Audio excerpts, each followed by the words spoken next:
All right, YouTube, the Chancellor of Austria, title, I'm sure you've never heard of that title before, sometime back in the 30s or something, has stepped down. Essentially, the Chancellor of Austria was a leftist, center left, you could say. Not an extremist by any means, I suppose. Essentially, his sort of backers, his center left and far left coalition, was utterly annihilated in the Austrian election. He no longer has really a referendum to do what he wants to do. So he's removed himself from office. Directly implicated, like the immigration crisis is one of the things that's going on that's making it so problematic to function in Austrian politics right now. I'm not surprised. Austria has become this weird sort of byway for everyone entering Western Europe from points abroad. They're all filtering through Austria. The Austrians are getting tired of it. They're trying to build a fencing system. You see fences and walls going up all over Europe right now, even in nations. And this is telling in the context of what our political elites, so-called intelligentsia are saying. They're saying, oh, walls don't work, fences don't work, don't build walls, build bridges. And yet you see even leftist governments in Europe erecting fences and saying we can't take any more refugees, we can't take any more migrants. We've already taken, 10,000, 50,000, 100,000. How many more can we tolerate? How many more can we properly fund? I pointed out many, many months ago, one of the biggest affronts happening is that European nations are taking in so many refugees, they're not even capable of safeguarding them against the occasional radical that's also crossing over with them. They're trying to escape that violence, and yet the seeds of new violence are entering Europe freely because of the open border system.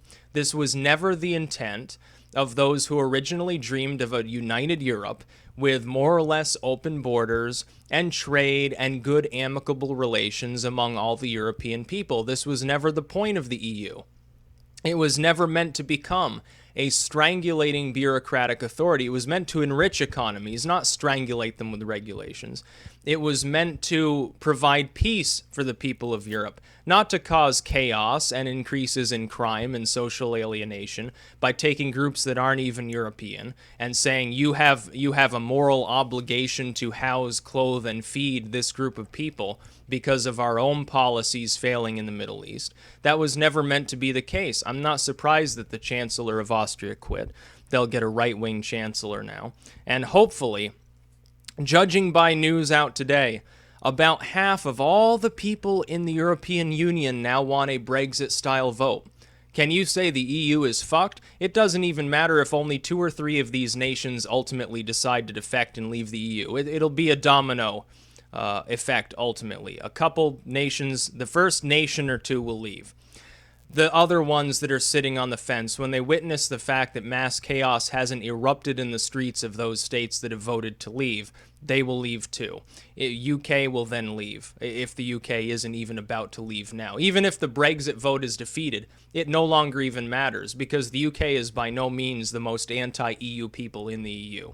So it will fail. The EU probably will not exist in even remotely its current form in the next decade. 2020, give it another 4 or 5 years, maybe a decade or so, the EU will look radically different. A few nations may be admitted that aren't in yet, like Turkey. Other nations that are in will have left. You'll have a patchwork Europe, and there will be squabbles. There will be problems. The EU, run by Angela Merkel, which it is, it's run by the German Fourth Reich, they will attempt to make life very difficult for anyone leaving the EU who was already in it. They will. They will attempt in every possible way to draw them back in by attempting to make it miserable for them to trade with the EU or with anybody else, by attempting to deny them admission, by constantly bombarding them with insults, because this is the way the globalist works. They try to take the moral high ground and say, you're a bigot, you're a Nazi, you're an idiot because you don't believe in our system of government. Even though they're the people like Angela Merkel, the only reason they want third worlders in Europe is to exploit them for cheap labor. They don't want them there because they actually care about the great humanitarian crisis in Syria.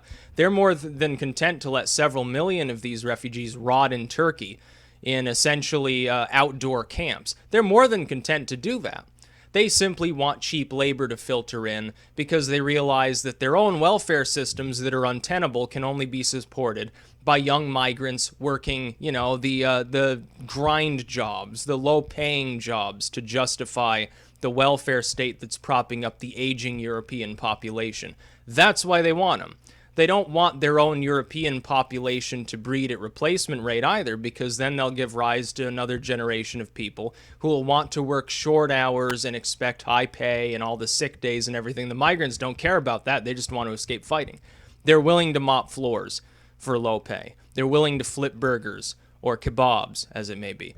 They're willing to do these things. That's why Merkel wants them. She wants the German economy to continue churning along, displacing everyone else in Europe. That's all she wants. So yeah, she wants to destroy these other states' economies by burdening them with refugee quotas that they are not capable of paying for. It's an economic ploy by Angela Merkel and the Fourth Reich-style Germans to try to crush their competitors in the region so they can maintain dominance. Oddly enough, someone said, oh, the EU was originally meant to constrain Germany. Yeah, probably so. The Germans are devious in that way, I guess. No offense to Germans with common sense, but you have to admit Angela Merkel is devious as an individual. But no, Austria has decided enough is enough. They voted out the same sort of people that are propping up multiculturalism and diversity and open borders, and we should just be touchy-feely happy with everyone. Meanwhile, the Germans are teaching refugees how to flirt with German women. Meanwhile, the Swedes are talking about Blanda up and so forth. It's just retarded. It's not working, and if it were working, you wouldn't have half the population of Europe saying, yeah, we should have a vote on whether to even stay in the EU. It's already collapsing far faster than I figured. Again, doesn't matter if the Brexit doesn't work. It doesn't matter if the UK leaves the EU. If they do, it'll accelerate the process of the EU's inevitable demise. It'll collapse far faster. Within a couple years, everyone else will start splintering off and forming their own little groups. The Polish will form an Eastern European bloc. The Germans will form a German bloc. The French will form a French bloc. The UK will form a bloc of their own sort of friendly states, probably loosely associated with the United States. That's what will end up happening. You'll have different blocs within Europe competing. That extra competition will drive their economies forward. It'll actually be good for Europe if it balkanizes in that way. Instead of one hegemonic group, it's overseen by an overburdened authority that doesn't know what it's doing, doesn't care about the average European, and looks at migrants as cheap labor. You'll have several different groups competing with one another to see which system is capable of most fundamentally advancing their economies and their cultures. And they will provide different means to perpetuate their economies, different ideas on how to handle the concept of a refugee versus a migrant, or both, or neither. They will have different ideas on how to run government in general, different ideas on taxation. Parts of Europe will do better than others. The world will get to see which of these systems fundamentally works and which of them fall through. By the way, the German economy, if it loses all of these cheaper nations around it, is screwed. Their currency will get all fucked up, and Angela Merkel won't be able to prevent it from happening. Can you say recession time for Bavaria? Probably. They'll have to make more beer and export it. At least they have that going for them. Plenty of beer in Germany. But yes, the Austrians are now acting as a bellwether for what's happening in Europe. You've seen already in Finland, it's really taking hold there. The far right, so-called, which is basically anybody who thinks, yeah, we should control our own borders because this is out of control, is rising all over Europe. The left was soundly defeated in the nation of Austria. I wouldn't be surprised to see additional, not anti-immigrant, but anti-no borders policy parties rise up in the rest of Europe. At that point, the EU is destroyed. It will no longer exist in its current form. You'd need either extensive reform, which means you have a totally different EU system that could pacify people, or it will break up. Well, fine either way, because the way it's operating isn't working. The status quo in the world is not operating properly. It's not operating properly anywhere. There's hardly a place on Earth that's stable right now. And yet these idiots keep saying anyone outside of the so-called mainstream ideology that they themselves concocted for their own economic benefit, and by them I mean bankers and corporatists and politicians, within established political parties. Anything outside of that mainstream, boring, stagnant stupidity is somehow morally wrong. They will cast it as though it's a moral issue, but it's not a moral issue. It's an issue of the economy and the culture, whether things are going well or not. It has nothing to do with morality whatsoever. There is no moral onus on any nation on earth to take a single immigrant. It doesn't exist. It's not a moral issue. If the refugees have been created, it was created by those states in the first place, by their government policies, not by the people themselves that now have to pay more taxes to support these low-skilled laborers that are in turn propping up the entire economy because of the mismanagement of bureaucrats in Brussels and the mismanagement of people like Angela Merkel and David Cameron and Hollande and people like that. They're the ones that mismanage things. It wasn't the fault of the people. The people didn't collectively get together one day and say, can we screw our economy harder so that we have to take migrant laborers in? Can we destroy our own culture while also retaining a little bit of bigotry at those we're bringing in? Can we make our country less safe, drive the crime rate up? It never happened. They didn't suddenly hold a democratic vote to say, how can we best fuck our own country up? A bunch of autocrats in their political ruling class, usually in Brussels, where the population of each member state doesn't even matter, 99% of the people in one EU nation may completely oppose one of their policies. It doesn't matter to them. It's not like they can stop it. As long as Merkel and a few other people want it, it will happen. That's the problem with the EU. It's also the way that the federal government of the United States operates. There's a reason that we're having a good debate over whether we should further constrain its power. I say yeah. In fact, I'd go a hell of a lot further than somebody like Ron Paul in constraining it. That's the solution. That's what we need. We need to go back to a prior age when things worked at least a little bit better. It doesn't even have to be the golden utopian, libertarian, revolutionary era. Anything's an improvement over what we're doing now other than outright totalitarianism. And I don't think anyone has, really the appetite for that right now. By the way, it's not a totalitarian ideology to say, yeah, our country should have a fence around it so we can control our borders. Since when is that a form of totalitarianism?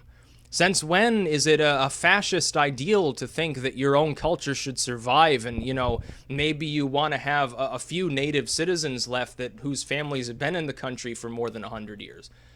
Since when is that immoral? Since when is that a bad thing, an evil position taken only by Nazis and bigots? Because when 10, 20 years ago, seemed like everyone just assumed that was the way that we did business. Now all of a sudden we're being told it's a form of bigotry. I disagree. I don't think it's bigoted at all. I wouldn't expect, for example, if 100 million Americans suddenly moved to Nigeria, I wouldn't expect them to be very happy about the erosion of their native culture because their culture has a right to exist. The fact that they happen to be black and African doesn't make their culture any more valuable than the UK or France or Germany or anywhere else. I understand, whether you agree or not with the so-called far right in Europe or elsewhere, you've got to understand the principle behind at least why they're drawing popularity. Whether you agree or not with, for instance, you look back at the rise of communism. We shouldn't ask ourselves, was communism moral? Did communism work? We should ask ourselves, why did it rise in the first place? Why did it become prevalent? Why were people attracted to it? Well, it's fairly clear. An out-of-touch autocratic elite allowed its people to continue starving, ignored the academia, ignored the working class, ignored the peasants, ignored basically everyone, engaged in unlimited and never-ending stupid warfare that resulted in the crushing of their own military, and so naturally people were pissed off. Well, who would have fucking imagined that? Who could possibly guess that people would eventually, after being ground down into little more than turnip farming peasants for several decades, who would have guessed they would try to make a political change? Who ever heard of such a thing? These peasants should just shut up and be quiet. The thing is, they never have throughout human history. The fact that the global world system that's been put into place in much of the world is better at grinding people down more subtly so that they don't notice they're being ground down doesn't matter. We're in the social media age. It's on full display, and social alienation and social consciousness are now increasing worldwide. It's going to continue. More governments and cultures will be overthrown. More riots and protests and revolutions will proliferate. It may lead to a nuclear war. But who cares? Even Fallout Real Life is ultimately better than what we're suffering under now. And there's the secret. It's so corrupt, so stupid, so stagnant and boring. Haven't you grown bored with the status quo? With the Bushes and the Clintons here? With the so-called conservatives and like mediocre liberals and workers' parties of Europe? Haven't you grown bored with the way that they operate, the way that you're ground down with debt through banks that, cronyise themselves with these same governments, by corporations that pay you pennies to do all the hard labor while they sit back and smoke Cuban cigars, with governments that tell you to be afraid of such and such a people, such and such a culture, such and such a group or organization or political party or country, and it's just a bunch of moralist bullshit that's not even based on real morality? Isn't that like stagnant and boring? Isn't it getting old? I think it is. Hell, I don't care if there's an atomic war at this point, it's so bad. I think there are an increasing number of people who agree with that sentiment. At the very least, they want reform, if not outright revolution. I think the world can survive without worldwide revolution. I think we can still reform these systems. It'll take a lot of effort, but it's possible to do.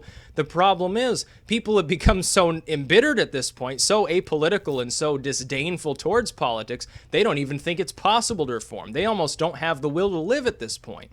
Well, no shit, people that are still politically active tend to be more fringe, and they're voting out all of these lukewarm, mediocre, stupid parties all over the world. No wonder. No wonder people are protesting all over Venezuela, all over Brazil, all over the Philippines right now. No wonder people are protesting in Europe. No wonder there are street gangs and militias and citizens' watch groups rising up. No wonder the political establishment in the United States is basically half overthrown already, and we haven't even gotten to the general election. Well, no shit, I wonder. The peasants are getting restless because they're tired of it. The fact that they have electricity and a refrigerator isn't going to keep pacifying everyone forever. People want more. They realize there's a hell of a lot more to have. They're tired of being suppressed. So yeah, there's my opinion. As far as the Austrian Chancellor goes, good riddance. Just a relic of a past age. The Austrians might as well vote in a literal Nazi party at this point. It'd be better than what you have now. Vote in a communist or something. Try something new. Preferably something that hasn't been tried before, although there's a limited number of parties that have. Vote in the Pirate Party. The Pirate Party actually, oddly enough, even though it's kind of a joke, they seem to have more common sense than 99% of the other political parties in the world. That's also quite sad. When a satirical party or a satirical candidate, or like Trump, someone who's considered satirical, becomes more common sense, more tolerable, and more smart-sounding than established politicians who have the PhD and the banker backers, then that's when you know the system's fucked up. That's about all. Peace out.